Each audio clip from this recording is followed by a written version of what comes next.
गांधी के हत्यारे को राष्ट्रभक्त बताने की मची है हो कि देश में महंगाई बेतहाशा बढ़ रही है, बेरोजगारी बढ़ रही है। जो लड़के 2014 में जिनकी उम्र 25 साल थी, वह यह सोच करके आपको वोट दिया था कि साल में आप 2 करोड़ नौकरियां देंगे, यानी अब तक 18 करोड़ लोगों को नौकरियां मिल जानी चाहिए थी। लेकिन ऐसा कुछ नहीं हुआ, बल्कि 4.5 करोड़ लोग जो नौकरियां कर रहे थे उन्हें भी छटनी कर दी गई, उन्हें भी निकाल दिया गया। और आपने पकौड़ा तलने का रोजगार बतला करके लोगों को दिग्भ्रमित करने का काम किया है। मंदिर और 5वीं अर्थव्यवस्था रटी रटाई शब्दें बोली जा रही है। दूसरी तरफ आते हैं कि नेता उन हत्यारे को देशभक्त बतला रहे हैं जिन्होंने गांधी को पैर छू करके गोली मार दी। आप यदि विदेशों में जाते हैं तो वहाँ गांधी का गुणगान करते हैं, लेकिन जब देश में आते हैं तो उन्हीं गोडसेवादियों के साथ मंच साझा करते हैं और आपके मुंह से एक शब्द नहीं निकलता है कि भाई गांधी हमारे देश के राष्ट्रपिता है। आपके नेता तो यह भी बोलते हैं कि हमारे रामायण और महाभारत में भारत को राष्ट्रमाता कहा गया है, तो फिर महात्मा गांधी को राष्ट्रपिता कैसे कहा जा सकता है। तो मैं उन लोगों से सवाल करना चाहता हूं कि क्या वह सुभाष चंद्र बोस के बातों को मानने से इनकार कर रहे हैं जो महात्मा गांधी को राष्ट्रपिता का उपाधि दिए थे। आप अभी जापान में गए थे और जापान में भी आपको देखा गया कि राष्ट्रपिता महात्मा गांधी के मूर्तियों के इर्द गिर्द ही आप घूमते नजर आए।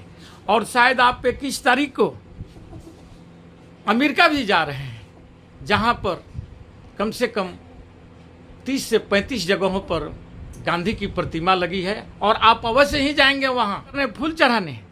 लेकिन वहां भी आपको यही संबोधित किया जाएगा कि ये गांधी के देश से आए हैं। क्यों नहीं बोलते हैं कि मैं गोडसे के देश से आया हूं? यदि आपका उतना ही वे राष्ट्रभक्त थे तो उन्हें अवश्य नाम लीजिए, रोका कौन है? परंतु आप शायद ऐसा नहीं करेंगे क्योंकि आपको मुंह में राम है और बगल में छुरी लेकर के चलने वाले लोग हैं। आपका चाणक्य अमित शाह जी के हाथों में गृह मंत्रालय दिया है, लेकिन पूरे कर्नाटक चुनाव मणिपुर जल रहा था और आप लोग चुनावी रैलियां, चुनावी भाषण में मशगूल थे। भारत में रेल यात्रा बहुत ही दुखदायी हो चुका है। जिस ढंग से बालासोर में दुर्घटना हुई और 54 घंटे तक एक 24 साल का लड़का मर्चरी में पड़ा रहा और हमारे देश के प्रधानमंत्री, रेल मंत्री वहाँ पर जाकर के फोटो शूट कराते रहे और जनता को यह संदेश देने का प्रयास किया गया कि देखिए हमारे प्रधानमंत्री जी कितना काम कर रहे हैं, कितने जनता के प्रति जवाबदेह हैं। रेलवे की बजटें काट दी गई और सेफ्टी के नाम पर चंद ट्रेनों में सेफ्टी की व्यवस्था की गई, बाकी किसी राम भरोसे छोड़ दिया गया, जिसका नतीजा है यह रेल हादसा। ये लोग धर्म के नाम पर तो लोगों को लड़ा सकते हैं, लेकिन ट्रेनों को लड़ने से नहीं रोक सकते। यदि जो रेलवे बजट थी अगर उसे सही ढंग से सदुपयोग किया गया रहता और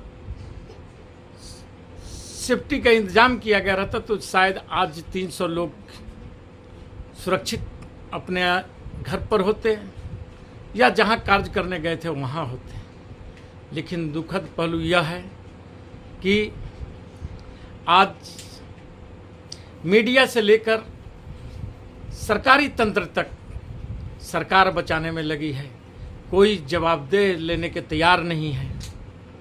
रेल मंत्री का इस्तीफा तक नहीं कोई दिलाने को तैयार है क्योंकि इससे सरकार की बदनामी होगी, प्रधानमंत्री की छवि खराब होगी। लोग मरता है मरने दीजिए, परंतु हमारे प्रधानमंत्री की छवि न खराब हो इसका विशेष ध्यान दिया जा रहा है। जनता जानना चाहती है कि जब आप सत्ता में नहीं थे तो बड़ी बड़ी बातें करते थे, आपके पास हर समस्या का निदान था। लेकिन आज 9 साल सत्ता का हो गया और 9 साल में जो आप अपने काम को गिना रहे हैं कि मंदिर बनाए और हमारा अर्थव्यवस्था 5 ट्रिलियन में चली गई है। लेकिन आपको देखना होगा कि जब देश आज़ाद हुआ था तो अंग्रेज़ों ने हमें क्या देकर गया था, और उस नाम मात्र के पूंजी से देश ने इतना विकास किया, इतना आगे लाया, और उस विकास होने के बाद में आपने देश का प्रधानमंत्री का बागडोर संभाला था। लेकिन उसमें भी आप फिसंडी साबित हो रहे हैं। एक तरफ बोला जाता है कि जब देश के 14 प्रधानमंत्री बने, उन लोगों ने 55 लाख करोड़ रुपया मात्र विदेशों से कर्ज लिया। लेकिन आप 9 साल में, अभी की सरकार 9 साल में उस कर्ज को 155 लाख करोड़ तक पहुंचा दी। यानी 9 साल में आपने 100 लाख करोड़ रुपया कर्ज ले चुके हैं विदेशों से, और उसके बाद भी कहीं विकास नजर नहीं आ रहा है। ये सोचने की बात है। आप ख्याली पुलाव पकाना छोड़िए और जनता के कामों पर विशेष रूप से ध्यान दीजिए और अपने मंत्रियों को भी काम पर लगाइए, क्योंकि आज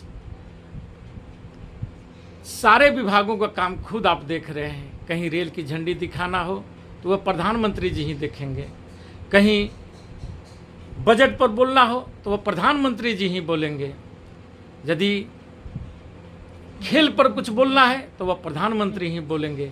तो और सारे चीज़ों के जो मंत्री बने हैं वह सिर्फ विपक्ष को कोसने के लिए, राहुल गांधी को गाली देने के लिए बने हैं।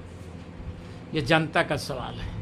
ये जनता जानना चाहती है कि आपके जो बाकी मंत्री हैं वह क्या कार्य कर रहे हैं, जब सारे काम आप ही कर रहे हैं।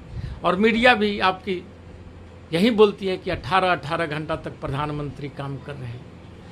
लेकिन नतीजा यह हो रहा है कि देश में महंगाई बेतहाशा बढ़ रही है, बेरोजगारी बढ़ रही है। जो लड़के 2014 में जिनकी उम्र 25 साल थी, वह यह सोच करके आपको वोट दिया था कि 2 साल में आप 2 करोड़ नौकरियां देंगे। यानी अब तक 18 करोड़ लोगों को नौकरियां मिल जानी चाहिए थी, लेकिन ऐसा कुछ नहीं हुआ, बल्कि 4.5 करोड़ लोग जो नौकरियां कर रहे थे उन्हें भी छटनी कर दी गई, उन्हें भी निकाल दिया गया।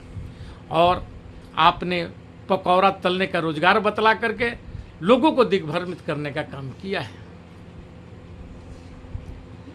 प्रधानमंत्री जी से कांग्रेस ने 9 सवाल किया है, लेकिन अभी तक प्रधानमंत्री जी या उनके किसी भी नेता का एक भी बयान या उस पर सफाई नहीं आया है। उन 9 प्रश्नों का एक भी उत्तर नहीं दिया गया है। सिर्फ मंदिर और 5वीं अर्थव्यवस्था रटी रटाई शब्दें बोली जा रही है। दूसरी तरफ आते हैं, आप के नेता उन हत्यारे को देशभक्त बतला रहे हैं जिन्होंने गांधी को पैर छू करके गोली मार दिया। आप यदि विदेशों में जाते हैं तो वहाँ महात्मा गांधी का गुणगान करते हैं, लेकिन जब देश में आते हैं तो उन्हीं गुटसेवादियों के साथ मन साझा करते हैं। और आपके मुंह से एक शब्द नहीं निकलता है कि भाई गांधी हमारे देश के राष्ट्रपिता हैं। कुछ आपके नेता तो यह भी बोलते हैं कि हमारे रामायण और महाभारत में भारत को राष्ट्रमाता कहा गया है, तो फिर महात्मा गांधी को राष्ट्रपिता कैसे कहा जा सकता है। तो मैं उन लोगों से सवाल करना चाहता हूं कि क्या वह सुभाष चंद्र बोस के बातों को मानने से इनकार कर रहे हैं, जो महात्मा गांधी को राष्ट्रपिता का उपाधि दिए थे और वह राष्ट्रपिता बोल करके बुलाते थे। एक तरफ आप लोग सुभाष चंद्र बोस का अपनी वोट बैंक बढ़ाने के लिए गुणगान करते हैं, लेकिन उनकी बातों को भी ख्याल नहीं रखते हैं और आप लोग अनर्गल बयाने देख करके जनता को दिग्भ्रमित कर रहे हैं।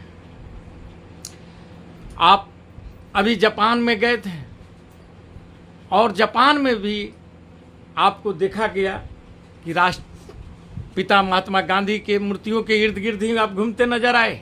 और शायद आप 21 तारीख को अमेरिका भी जा रहे हैं, जहां पर कम से कम 30 से 35 जगहों पर गांधी की प्रतिमा लगी है और आप अवश्य ही जाएंगे वहां माल्यार्पण करने, फूल चढ़ाने। लेकिन वहां भी आपको यही संबोधित किया जाएगा कि ये गांधी के देश से आए हैं। क्यों नहीं बोलते हैं कि मैं गोडसे के देश से आया हूं? क्यों नहीं गोडसे का नाम लेते हैं? यदि आपका उतना ही वे राष्ट्रभक्त थे तो उन्हें अवश्य नाम लीजिए, रोका कौन है? परंतु आप शायद ऐसा नहीं करेंगे, क्योंकि आपको मुंह में राम है और बगल में छुरी लेकर के चलने वाले लोग हैं। आपके नेता, अभी आपका एक सांसद महोदय हैं, उन्होंने भी गांधी के हत्यारे को राष्ट्रभक्त बतला रहे थे और एक महिला सांसद भी गोडसे को राष्ट्रभक्त बतला चुकी हैं। और आपने सिर्फ एक शब्द बोल करके कि मैं कभी माफ़ नहीं करूंगा और उन्हें सांसद बना देते हैं। यानी आपकी भाषा में द्विभाषी शब्द नजर आता है, जिसे भी जनता समझ रही है, देख रही है। आप लोग विकास के नाम पर चुनाव नहीं लड़ते हैं। जहां कहीं चुनाव होगा वहां पर हिंदू मुसलमान, हिंदुस्तान पाकिस्तान और हिजाब की बात उठाते हैं। इसका भी परिणाम आपको कर्नाटक में देखने को चुका है। वहां पर आपने बजरंग दल कहा से आपने बजरंग बली का साथ जोड़ने का प्रयास किया, लेकिन जनता सिरे से नकार दिया और आपको मुंह की खानी पड़ी है, जिसके लिए आपको वक्त है अभी भी संभलने की। जिस ढंग से अभी आरएसएस आप लोगों पर आंख दिखाना शुरू किया है कि अब आपके नाम पर हम चुनाव नहीं लड़ेंगे, चुनाव में नहीं जाएंगे, बल्कि चुनाव के पूर्व हम बैठ करके टेबल टॉक करेंगे। शायद इससे भी आप लोगों को नसीहत देखनी होगी, समझनी होगी, क्योंकि ना आप चल रहे हैं जनता के सामने, ना आपका चाणक्य कहे जाने वाले अमित शाह जी, क्योंकि अमित शाह जी के हाथों में गृह मंत्रालय दिया है, लेकिन पूरे कर्नाटक चुनाव, मणिपुर जल रहा था और आप लोग चुनावी रैलियां, चुनावी भाषण में मशगूल थे। किसी को भी यह ध्यान नहीं रहा कि भारत का एक अंग, भारत का एक बांह हमारा मणिपुर है और मणिपुर दहल रहा है और जातीय हिंसा में। लेकिन शायद हमें तो लगता है कि आप लोगों की इस तरीके की हिंसा शायद ज़्यादा प्रिय है, क्योंकि आप लोगों की हर चुनाव में जो दिखने को मिलता है, आप लोगों के भाषणों में जो देखने को मिलता है, इसी तो यही लगता है कि शायद आप लोगों को हिंसा प्रिय है। इतना ही कहकर मैं अपने वक्तव्य को समाप्त करता हूँ। जय हिंद, जय भारत।